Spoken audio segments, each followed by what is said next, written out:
So yeah, he just emptied the popcorn bucket right there in the aisle and then slowly...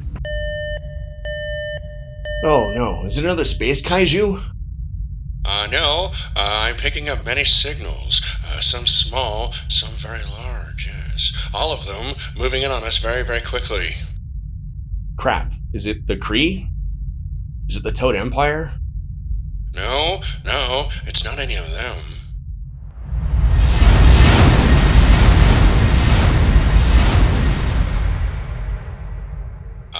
We're being hailed. Okay, I'm sure this is just some sort of misunderstanding. Unless it's the Car Warranty Federation again, they're always trying to reach me about my car's extended warranty. On screen. I love Christmas tree bulbs, and I started putting them in my paintings. Oh, what the hell are you even doing here? Wait, what? Hi, I think you evil girly. Okay, hang on. We're just on a mission to explore all things nerdy in the universe. We may have drifted somewhere we shouldn't have, and I apologize. Gentlemen, when two separate events occur simultaneously pertaining to the same object of inquiry, we must always pay strict attention.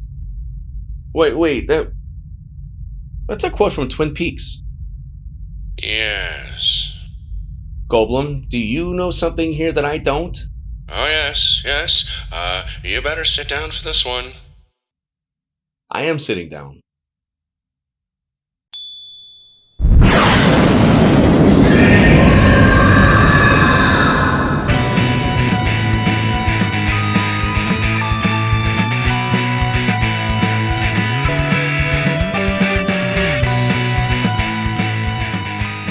Welcome aboard Space Castle. I'm your Captain DT, and it looks like we're in something of a weird situation here.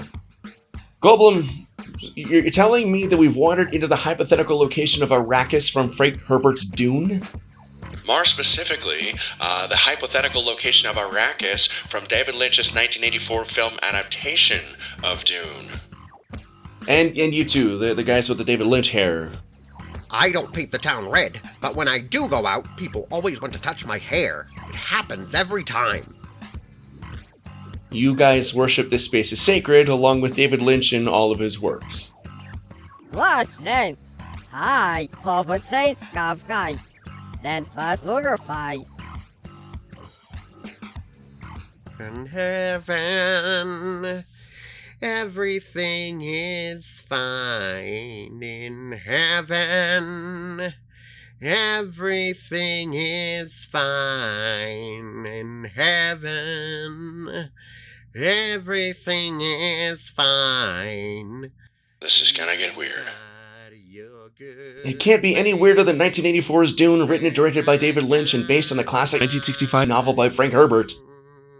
Released in 1984, it's a result of over a decade of struggles in trying to get a Dune film made, starting with the rights being purchased by Arthur P. Jacobs, who you'll know as the producer behind such films as Planet of the Apes, Beneath the Planet of the Apes, Escape from Planet of the Apes, Battle for Planet of the Apes, and Dr. Dolittle.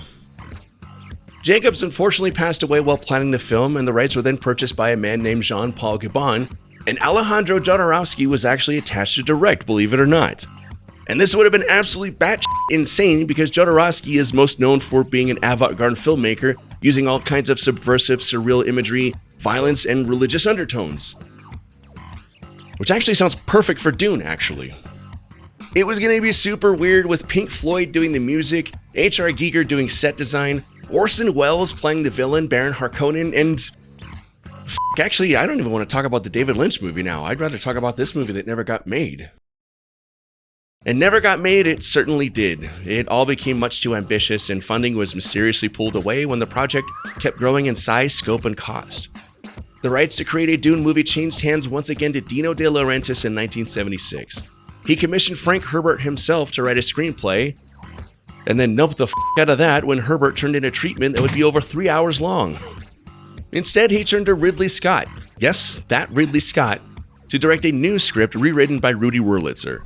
The script went through 3 drafts before Ridley Scott realized that the film was going to absorb too many years of his life, and that, coupled with the unfortunate death of his brother from cancer, caused him to drop out of the project and effectively dissolving yet another attempt at this movie getting made. A year later, De Laurentiis saw The Elephant Man and decided that the guy who made that movie should be the guy to make his Dune project. I am not an animal! I am a human being!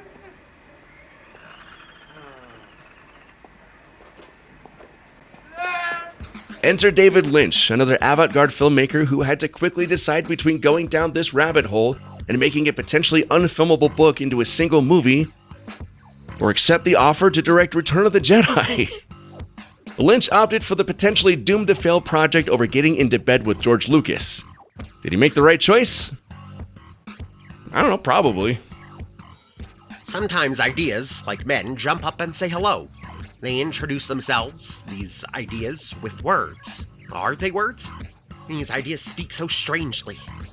All that we see in this world is based on someone's ideas. Some ideas are destructive, some are constructive. Some ideas can arrive in the form of a dream. I can say it again, some ideas arrive in the form of a dream.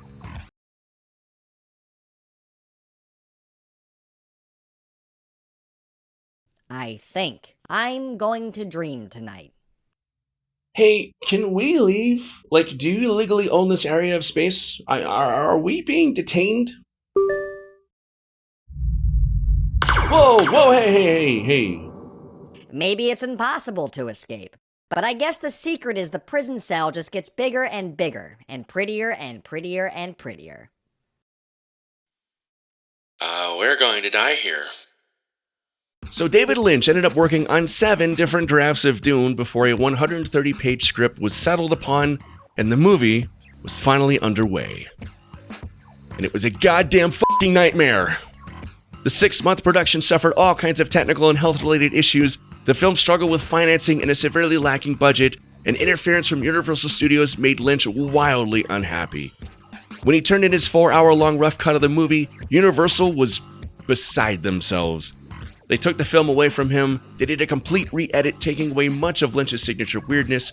They also streamlined the film, shortened it, using a whole bunch of voiceover narration, which basically either tells you about the important scenes that are no longer in the film, or it literally just explains to the viewer the scenes they've just seen. Oh yes, I forgot to tell you. The spice exists on only one planet in the entire universe. A desolate, dry planet with vast deserts. The result is a very weird, disjointed, and unsuccessful film in my opinion.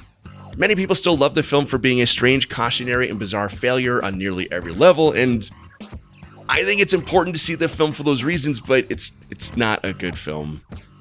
Kyle MacLachlan is like 30 years old and playing a 15-year-old Paul Atreides, whose family has been given control over the titular planet of Dune, also known as Arrakis, which is very important and profitable to the entire universe because it's the singular source of spice.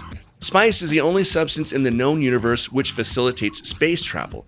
So without it, all of humanity would become disconnected and stranded on various planets, and the Galactic Empire would effectively dissolve. Sovereignty of Dune has been given to the Atreides family by the Emperor because he's jealous of how many people love Paul's father Leto and the political ground he's starting to gain. The previous governors of Dune were the villainous Harkonnens, who very much want their very profitable spice production back. So the Emperor's plan is to give Leto Atreides stewardship of Dune, setting him up to be killed in retribution by the Harkonnens. Because nobody likes the Harkonnens anyway. They do weird shit like wear rubber speedos and sew rats and cats together and eat raw cow tongues for no apparent reason.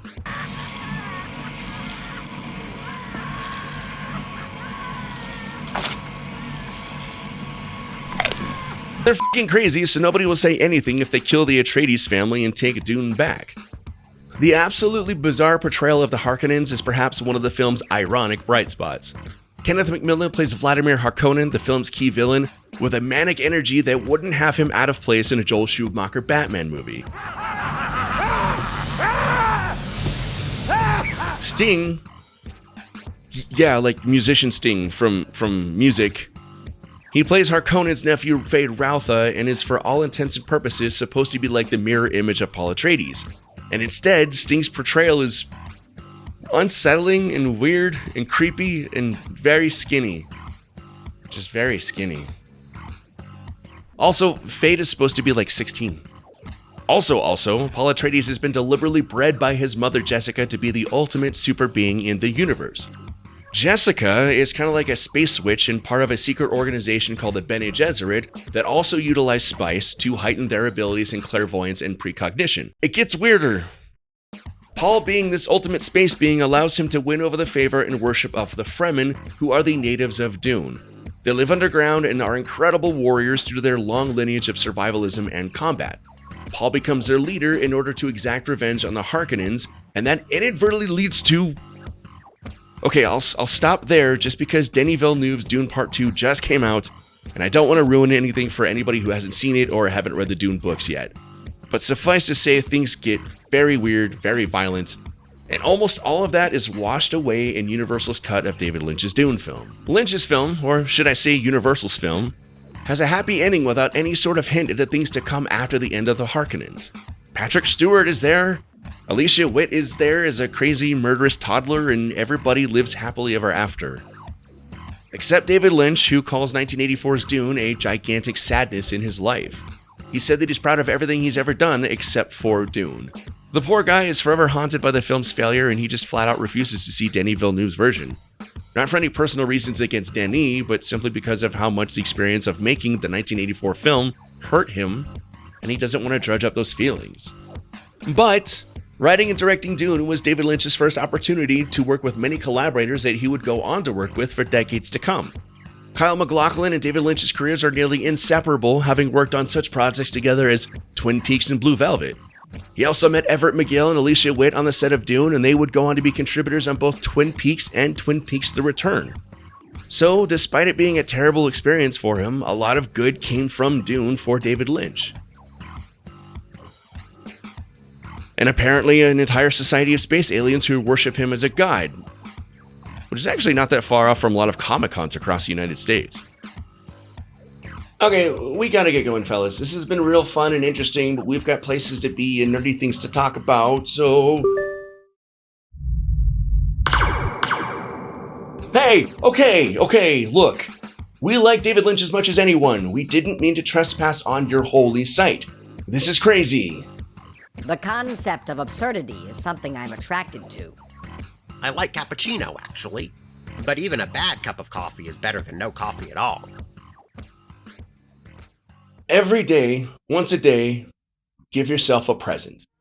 Don't plan it, don't wait for it, just let it happen. It could be a new shirt at the men's store, a catnap in your office chair, or 2 cups of good, hot black coffee. You're right on the money with that. We're all like detectives in life. There's something at the end of the trail that we're all looking for. I don't think people accept the fact that life doesn't make sense. I think it makes people terribly uncomfortable. I discovered that if one looks a little closer at this beautiful world, there are always red ants underneath. All paths lead to darkness. The eye that looks ahead to the safe course is forever closed. I always say Philadelphia, Pennsylvania is my biggest influence. I've said many, many, many unkind things about Philadelphia, and I meant every one. The sleeper Has awakened! But how can this be? For he is the Queen of Cataract.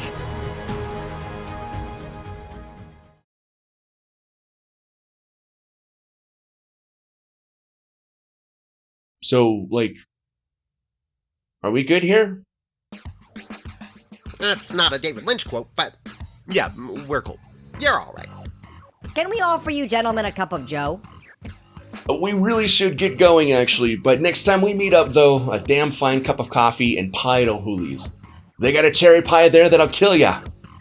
Goodbye, human. I hope you live.